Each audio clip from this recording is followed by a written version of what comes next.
Matthew Robinson is a man of many talents: video editor, filmmaker, author, humanitarian, artist. He has flipped his personal and professional life over. He has switched careers from a very lucrative job as an editor for British TV to working in the humanitarian charity sector, visiting disaster zones, war zones, all across the globe, and has been a key actor in covering pro bono the mobilization for Palestinian rights in the UK. Today I wanted to ask him about his journey and what can we learn from his rich experiences and the challenges he has overcome. You also released your very first book, 104 in the Shade, and I cannot remember the subtitle. Travels of a Humanitarian Filmmaker. As a self-published author, age 50, and this is, I think, an amazing fact because you are literally proof that age doesn't really matter as long as you have the right intentions, as long as you put in the hard work and you have the right support. Literally anything can be possible. What, first of all, is the topic of your book and the main idea? It's a recollection of my travels as a filmmaker in the humanitarian sector. Now, obviously, it's more just the charity sector than, I mean, humanitarian is a very broad term, but it's my experiences as a filmmaker in the charity sector, and the travels I went on, my experiences, and some insights and my feelings on certain situations. What is the main idea or ideas you wanted to share with the readers? Above anything else, I wanted to spread and share awareness of what is going on in the world, what can be done, or some of the things that are being done to help alleviate certain situations of people that are suffering. So whether it's starvation or street kids or orphans or open heart surgery on babies, kids with congenital heart defects, that their lives are, they're not going to live past a certain age, and then by donations and by actions that are taken by charities, you change their life, you give them a new lease of life. So actually I was about to ask you then, what were the most memorable anecdotes you remember, things that have either shocked you, marked you, or touched you in a way? One in particular, there's in Yemen. Before, it was my first time I was going to an active war zone, and so in a situation when we were in Yemen, on the way to the airport, we went through one checkpoint, next checkpoint, and the third checkpoint, the soldiers were chewing cut, which is is a stimulant, like a leaf. I would imagine it's similar to coca leaf from South America, but it stimulates. And these guys, the soldiers, looked like they were strung out on this stuff, looked like a cricket ball of cat in their mouths. And they looked at the car and they just waved us on, didn't check the paperwork. And the guy from the previous checkpoint must have shouted at them or something, because I caught out the corner of my eye one of them jump up and run behind the car. And I looked over my shoulder, so I'm going like this, stop. And then I said to the guys, as the driver and someone from the charity, I was like, you better stop. They carry on driving, because they were chatting. And then I looked again, and he's cocked his gun, lifted his gun up, and I looked across at the other guy, and he's pulled up something onto his shoulder, which I only presume was a rocket-propelled grenade. And I screamed, I shrieked. I was like, stop! And we stopped. And I was there, and I was like counting in my head. 1, 2, 3, 4, 5, 6. Just waiting to be either torn apart by bullets or blown up. And alhamdulillah, it nothing happened apart from the only thing that came was an angry soldier shouting and screaming at our driver, which, we were okay. But if I'd been asleep and in the back seat, or I hadn't seen them, we would all be dead now for sure. But in that moment, I was there when I was counting in my head. I accepted in that moment that I was going to die, and I was just waiting for it to happen. On the flip side of it, chapter 8, which is Rohingya, that was my first time in the Rohingya camps. It was 4 months after the genocide. Now, 8 months before that, in the May, I'd been filming undercover in Myanmar in the Rohingya enclosures, basic concentration camps. This is before the genocide. So when the genocide happened, when we finally went to the Rohingya camps, it was all very much, obviously it was horrific. But, you know, you think to yourself, those guys I met, are they still alive? Were they killed? You don't know what's gone on. So obviously the work I do and the work I was doing, the reason I was there was to film. And the reason I needed to film was to show accountability and donor feedback of programs that are underway. And the other is to obviously raise money, to share stories, case studies, so you get people to donate money, so the charity work continues, so you can continue to help people. But in this instance, this day, we asked for a case study, and the day before we'd already heard a horrific story about a 15-year-old girl who had been raped and shot, but she survived. Saw all of her family were killed, but she survived. She was about 15, 16 years old. And that was horrific enough. But we heard that third hand from someone in the women's safe area, safe space, who shared that with us. But we were hearing this firsthand, and we went into on this particular day, we went into this hut. So obviously I'm 6'3", I had to stoop down. She was sat on the floor with her daughter, and they both wore hijabs. And we sat down, and there was a translator, a guy who spoke the Rohingya language. And so she started to tell her story, and I could see she was like really not in a good way. Then she started to go into details, and she took her hijab off and she showed us the top of her head, and it was welts and scars on her head, top of her head. You know, big clumps of hair missing. It was like she was in a real state.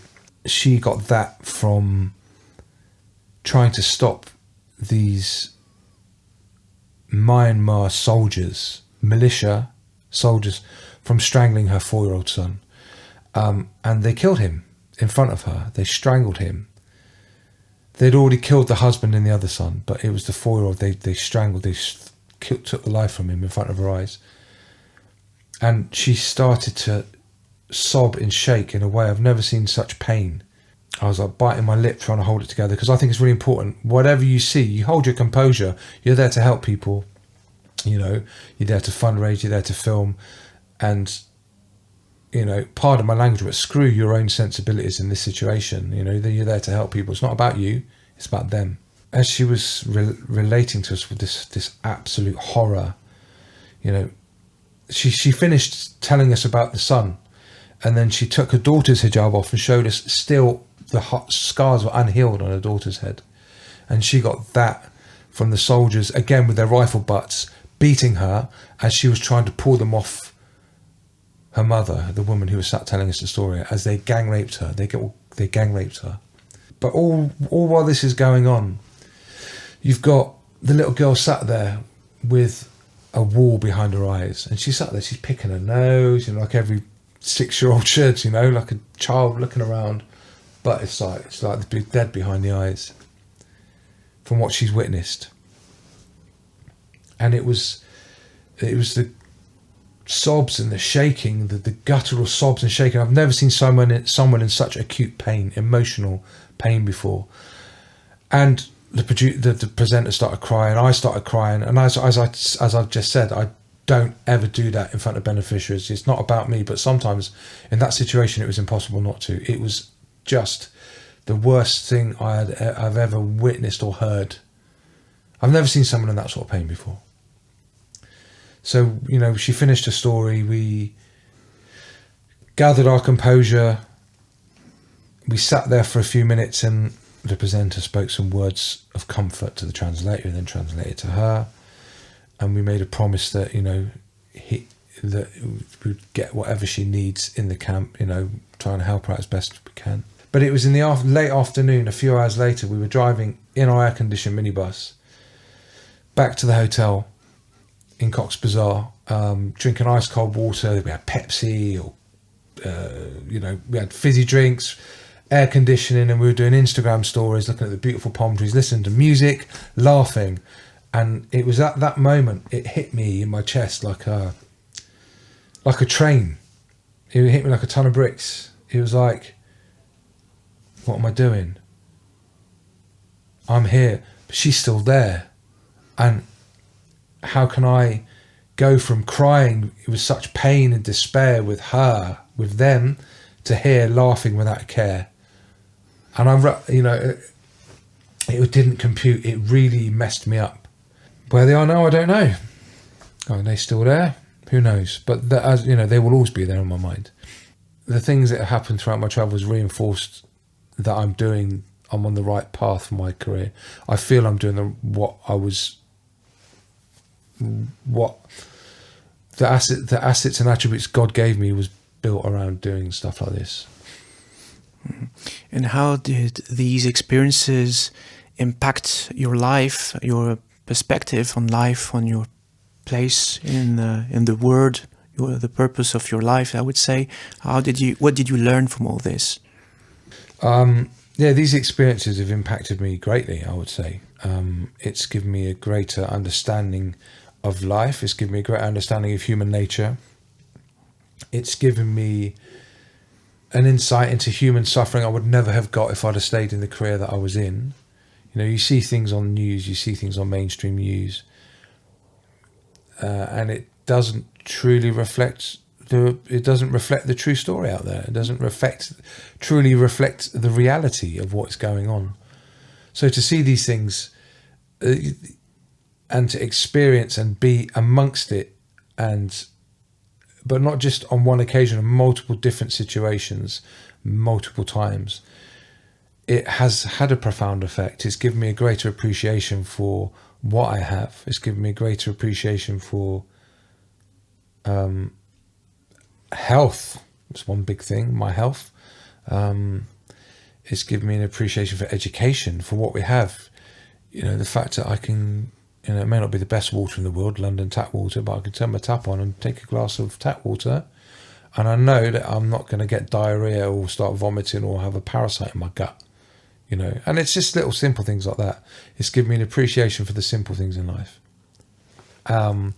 It's also given me an understanding of how complex the world is, how complex political situations are, geopolitical situations, how politics affects aid, how it can affect aid delivery, how there are very honest people in the world and there are very corrupt people in the world.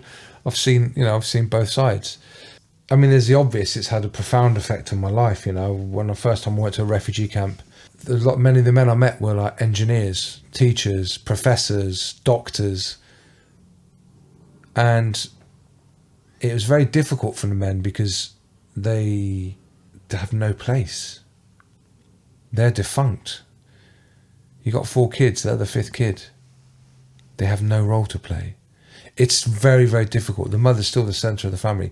I'm talking about in these refugee camps. Throughout my life, at the age of 40, I'm now 50, at the age of 40, now I went to the doctor and he was like, he said, you're high functioning Aspergers. Now obviously the term Aspergers has now been cancelled. It's now just autism. But high functioning autistic, which suddenly made my entire life make sense retrospectively. I always had issues, and sometimes I'd fall out with people or I'd say something and I couldn't understand why there was an issue, and then it made sense to me. Everything made sense retrospectively. You know, I still have issues from time to time. You know, it's like the filter. When I'm calm, there's a filter.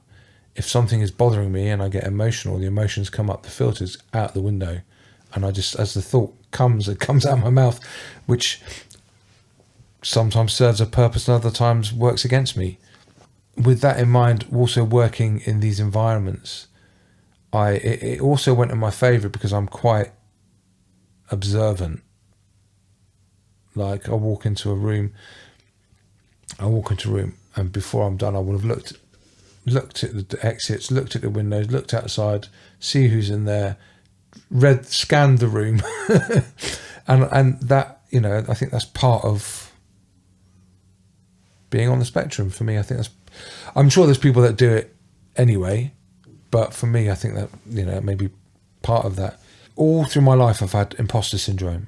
Now that, I think a lot of it's to do with being on the spectrum, autistic spectrum. I think a lot of it's to do with being mercilessly bullied at school. When I first started doing this job, it was there, it was prevalent. It would like pop up in the most inopportune moments. I'd feel I shouldn't be here. Why am I'm not qualified to be here. I'm just a filmmaker. I'm not, I don't know, why, you know, am I going to mess up? Can I tell a decent story? You know, am I going to charge my batteries? Which actually is another recurring problem. This has helped me get a handle on that, get a grip on that. I mean, it still pops up from time to time, but I see it for what it is. It's like, yeah, it's like quieten down. You know, it's like, you're all right. You know what you're doing. And even now, every time before I do a shoot, it doesn't matter what it is. It doesn't matter where it is, how simple it is. I get a knot in my stomach and I feel sick, even after all these years. But to me, that just shows that I care about what I do. So how would you perceive the role of a filmmaker in the humanitarian sector? But I mean, as far as my place in the world is concerned, I think that, you know, I've reassessed how I can be of help through this work, you know, and I think telling people's stories is important. But of course, with the advancement of technology, with mobile phones, there's so much content online now, sharing stories. People like fundraisers can go with their phones, or someone else can film them up online straight away. You've got exposure. So I feel the role of the videographer is a humanitarian filmmaker, videographer in the charity sector particularly, is probably marginally less important than it was 6 years ago. You know, as far as the documentary maker is concerned, that's always going to be there. You know, people need content. So what I do now is, instead of just making charity films, I also have an agreement with the charity that I'm working with, that I'm going to make a documentary that I'm going to put into film festivals that will share your work to a different demographic. So it's kind of evolving. My process of work's evolving, and therefore my place in the world and my place within the industry is constantly changing. So I feel that, yes, I'm a humanitarian filmmaker. I feel from what I've learned, I can share my experience with people. I can help on numerous levels, whether it's at home, on a domestic front, helping with bringing those experiences back to the UK. So I've started a charity called Migration Relief because I felt that I wanted to really help refugees. I see a lot of work happen for people in their own countries, and it's needed without a doubt. And there's a lot of help for refugees too. But I also see from my experience of the refugee camps that I've been in around the world, they are the most dispossessed. They have nothing. They've lost everything. And that's why I've started this initiative, you know, a steer. And I feel I'm in a position where it's not happened yet, but I'm in a position to consult people if they needed to consult me about projects, about filming, about safeguarding, especially safeguarding with filming, because that's another issue altogether, you know, contact with your beneficiary, you know, safeguarding them, safeguarding yourself, safeguarding the organization. You know, there's a whole load of stuff. I feel very, very blessed, and I feel that the book will, inshallah, be a useful resource for people on not just one level, not just bringing awareness to people, but maybe giving people hope that if they want to make a change, and they can, everything's accessible and everything's possible. And I want people to be, I hope the book helps bring that across. What is the thing that decided you to switch from TV editing to filming in the humanitarian sector? I'd been working in film and TV for 17 years at that point, mostly in light entertainment TV. So X Factor, Strictly Come Dancing, Big Brother, Towie, you know, The Only Way is Essex, Richard and Judy, you know, all the highbrow, not all the light entertainment stuff. And it paid well, but I was I had some personal issues. I was battling some demons. Don't want to go into details really, but it had really negative impact on my marriage, on my ex-wife, on my children, and as a Muslim, I hadn't been practicing. I'd taken Shahada. I was Muslim in my heart, but I hadn't taken the initiative to learn how to pray properly, to read the Quran, any of these things. I just carried on almost as normal. I'd stopped drinking, stopped eating pork, but I'd pretty much carried on as normal. And we were living in Kingston upon Thames, and we had to move house. And I can remember I'd been editing a TV show called Release the Hounds on ITV2, and as an editor, so someone goes out and shoots something, and it comes back, it's a horror game show, and it came back and it's like, that's not scary, it's just video. So once you put it together, you have to put some scary sound design and sound effects in, and then you have to get your pause, boom, do you know what I mean? You jump, you get your time in. But to get there, for someone, for me, I could only put myself in that place, in a dark place, to think that scary times, and it had a really negative effect on me. And at that time, we moved to. We were due to move. We went to look at another house in Kingston, and that morning, I said to God, I said, Allah, please do something to bring me closer to you. I feel really lost right now. I feel really in a bad place. And so we went to look at this house, and as we drove down the road, on the right was Kingston Mosque. And the house was like 100 metres from Kingston Mosque. And straight away I was like, wow. Okay. And then my middle son, Raif, once we moved in, we got the place, moved in, and my middle son, Raif, was like, Daddy, can we go to the mosque? I'm like, no, I'm busy today. I'm packing all the boxes. Same thing the next day and the day after. And on the third day, I was like, do you know what? Yeah, okay, let's go. And I went in there, and I didn't know how to pray properly, you know. That was on me. I was given plenty of opportunity. I was offered guidance, but I never took it. So but I went there and I felt embarrassed and humiliated, and not humiliated, but I felt like a fake. You know, here's Matt, and Matt's Muslim, Matt doesn't drink, but I still didn't know how to pray properly. So it's quite a painful place to be. Embarrassing, I think, more than anything. So thanks to my son, and thanks to Allah, I went to Kingston Mosque, and there's a brother there. I'm not going to say his name because he wants to remain anonymous, but he's in the book. I changed his name. But he was like, we'll call him Salim. That's what he's called in the book. So Salim said, he was like, oh, I'll show you how to pray. Don't worry. He was a revert as well. And it was beautiful. It was so beautiful. And I shared with him what I was going through and how difficult I was finding the work I was doing. And I said, I'd love to do something in the Muslim sector. So Salim said to me, he said, there's a job for a videographer at Muntada Aid in West London. I don't know how much they pay, but they're interested to talk to you. So I went for an interview, and I pretty much offered a job in the interview.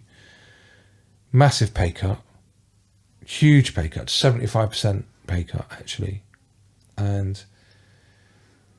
but that was it. That was the start of it all for me, and it was above the mosque, so the azan, the call to prayer, would go, and we'd rush to the bathroom door, and then we'd go down and we'd pray, you know. So during the winter, I'd pray 4 times a day there, you know. It was great, and and that was the start of my humanitarian story, really. You know that I had all sorts of experiences, and I'm sure you did as well. Yeah. And my question would be, how did you manage to navigate? How did you, because if I set the context, you just switched your career, you started to pray, go to the mosque and be around Muslims here. And so learning from scratch almost. So how did it feel, and how did you manage to navigate all these, like whether it is cultural differences, the social spaces, all these like religious dynamics? My experiences were very good. I was very lucky in terms of, especially Kingston Mosque, amazing. I was made to feel welcome. Straight away was welcomed as part of the community, alhamdulillah. A few people within the charity sector were aware of my problems, and some people were very helpful and very caring, as one would expect. Other people weaponized them, the problems I was going through, which is really unfortunate. But I suppose that's life, I don't think it's anything to do with the fact that it was a Muslim charity sector or Muslims. It was that's just people, Whatever faith, creed or colour, you get people who behave in these ways, It kind of left a real bad taste in the mouth, people weaponising the issues I had. But thankfully it wasn't too many. As a white convert, whatever you want to call it, my understanding and interpretation of some situations has been, I've had people treat me in a certain way which maybe isn't as friendly or open-minded or actually maybe obstructive in certain situations. And it used to get to me in the beginning. It really got to me. And then I thought about it, and I thought, well, hang on a sec. Let's look at this for 1 second. Let's break this down. Yes, you're Muslim. Yeah. I see myself as Muslim before anything else. Before I'm white, English, blue-eyed, British, whatever. I'm Muslim. And then I realised that, well, hold on a second. Some of the people that I've come across in the charity sector who've been obstructive or caused me problems, I couldn't get my head around it. Sometimes sabotaging stuff, sometimes just being rude, being dismissive. Little things like we'll all be talking in English together, and one guy will come around and start talking in the language of the other brothers and cut me out of it. And this is always this happened a couple of times, and both times these people I've had a problem with, or they've had a problem with me. So then with all these problems, I just thought to myself, well, hang on a sec, look at the bigger picture here. You are a white man in a white country, pardon the phrase, I don't know if this is the correct way to say it, in a predominantly non-white industry, the Muslim charity sector. So you're coming from an environment, an establishment that has, for some of the people, most people I would imagine, within the non-white charity Muslim charity sector, have experienced glass ceilings, have experienced racism, have experienced prejudice, horrific, like unfair dismissals, just the worst kind of treatment for generation upon generation. So then when a white man from this world comes into their world, where their families have gone through stuff that as a white man I can never begin to understand because I've not been through it. I try to understand, I try to think what it must be like, but I will never fully get it because I won't. How can I? So what's this? There's a white guy coming into our world with our community that we've built, that we are unlimited amongst ourselves. And who is this guy? But, it doesn't make it right, but I accept it. It's like, I understand. I fit here because of the colour of my skin and my passport. Walk down the street, I could be Dave from the EDL, do you know what I mean? Look, I've got my bothered jacket on but I don't really fit because I'm Muslim and I don't see things, I don't drink and don't get me wrong, I'm not saying that, that my family is amazing and I've met so many, there are so many amazing people. The majority of people are cool with the fact they're like, well, that's your business, that's fine, but I don't feel I fit in as a Brit. It's weird, not as a Brit, but I don't fit into my community. And I don't quite fit into the Muslim community because I'm white. So I'm an outside. I feel like an outsider wherever I go a little bit. So to find a mad professor like yourself, it's my brother, alhamdulillah. But then, I remember in my own personal journey, the narrative was much trying to find back in the UK what I felt the community I lost in France, where people were just, like this all together. Is it maybe a bit too utopic to think about we're going to find this a magical community we're going to fit in, and while in fact this is much more on our shoulder. Let's then find the right people. Let's build our own little community. Because it's not going to magically appear just fall from the sky, right? Yeah, this is true. I mean, something that struck me actually earlier during a conversation we were having was maybe the fact that Britain is this way, or British Muslims are this way, is down to colonial conditioning. Divide and conquer, keep people separate. Nationalism, nationalism, that's that's the whole world, isn't it? There's an element of nationalism everywhere, but what I mean is maybe that's why there's less cohesion, perhaps. But one question I have for you is, how did you come to build the, let's say, healthy network you have now? Was it, you think, natural, or did it something you did consciously? Stay away from certain people, only accept certain people in your life, or how did it work for you? I think I'm very lucky and very blessed to have the network of friends that I have, and yourself included. Very Thank dear you. to me. I think it's just purely organic. I didn't come up with a set of rules in my head, right? These are the people I need to know. These are the people I need to stay away from. I think there needs to be a certain expectation of conduct around the people you have around you. But, for example, like someone, I could say something without thinking that could upset you, but I know that you know me well enough to know that it wasn't meant. And then if you brought that up with me, I'd know you well enough to know, oh, damn, that upset you. This was a throwaway comment. I didn't mean anything. But do you know what I mean? What do you think are the main issues in societies that need to be fixed, and is there a fix for them actually? One large problem in society today is a problem that's been there since the beginning of time, and that's corruption. Corruption and greed is one of the biggest problems of humanity. I sound like a hippie. I am a hippie. I hug trees. Have you ever hugged a tree? Maybe once, yeah. Because apparently it's Sunnah, the Prophet hugged a tree. I know. A fig tree. Well, you know why? You go out, you go to a tree, and what I do is I say to the tree, I introduce myself, I go, I'm going to hug you and give you some love. Can you give me some love back, please? And I hug the tree, and I push as much positive energy from my heart into that tree. And then I feel the energy of the tree flowing through me. And it's a beautiful thing. And I'm not kidding. That's truth. That's the truth. I think we should all... there needs to be a lot more love and caring and understanding.